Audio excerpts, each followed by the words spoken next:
चीन ने हमारे इलाके में आकर जो ये बंकर बनाए थे, जो भारी भरकम फौज जुटाई थी, आखिर अब खुद ही इन्हें क्यों पीछे हटा रहा है? क्या एक फोन कॉल ने 2 महीने से चली आ रही तनातनी खत्म कर दी?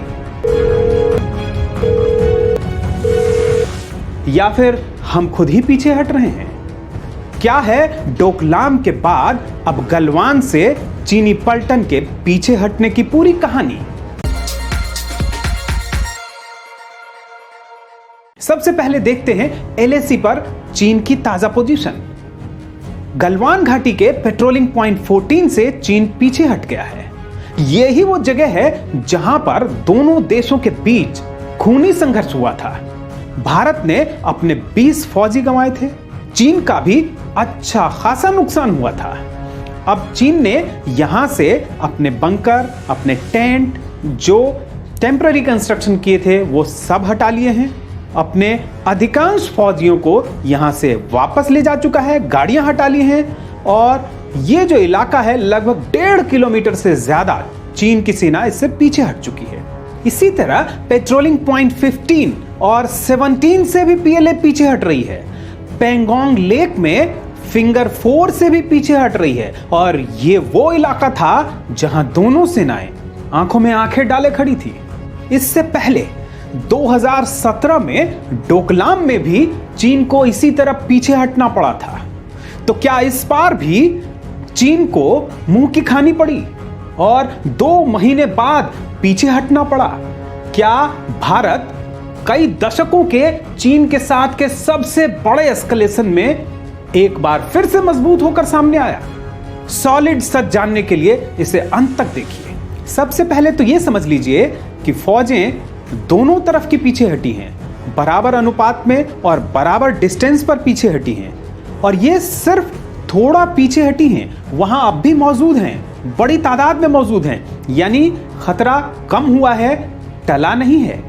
भारत और चीन के बीच सुलह का ये फेज 1 है। इसमें उन तमाम इलाकों से जहां दोनों सेनाएं बिल्कुल आमने सामने डटी हुई थी, ये पीछे हटाए जाने की प्रक्रिया चलानी है। इसके बाद एक बफर जोन बनाया जाएगा, यानी एक ऐसा गलियारा या पट्टी जिसमें दोनों देशों में से किसी की भी सेना मौजूद नहीं होगी। इस फेज को पूरा होने में 3 से 4 हफ्ते लग सकते हैं। दोनों देश ये कंफर्म करेंगे कि वास्तव में दूसरा देश पीछे हटा या नहीं। इसके लिए वहां जाकर ड्रोन कैमरे से और सैटेलाइट तस्वीरों से जांच की जाएगी। ये अगर पूरा हुआ तो इसके बाद शुरू होगा अगला फेज। इसमें जो एलएसी है उसके आसपास के इलाके से भी बड़ी संख्या में मौजूद फौजियों और मिलिट्री इक्विपमेंट्स को वापस भेजने की तैयारी होगी। ये पूरी प्रक्रिया सितंबर-अक्टूबर तक चल सकती है। अब सवाल है कि दोनों देशों के बीच अब ये सहमति बनी कैसे, और इसमें एनएसए डोवाल के फोन कॉल का कितना बड़ा योगदान है। विदेश मंत्रालय बताता है कि ये जो सहमति बनी है, इसमें एक फ्रैंक और इनडेप्थ डिस्कशन का बहुत बड़ा योगदान है। और ये फ्रैंक और इनडेप्थ डिस्कशन जो है वो दरअसल भारत के national security adviser Ajit Doval और चीन के विदेश मंत्री वांग यी के बीच हुआ था।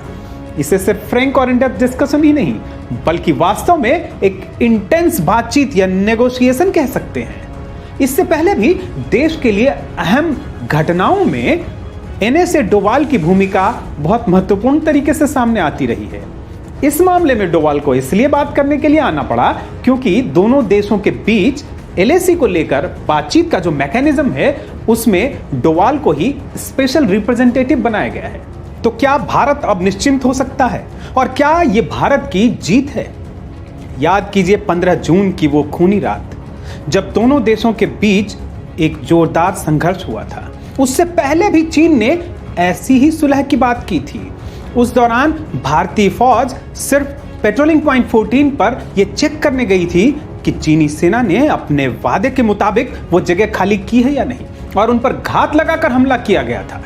इससे पहले 1962 में भी चीन ने इसी तरह का कारनामा किया था।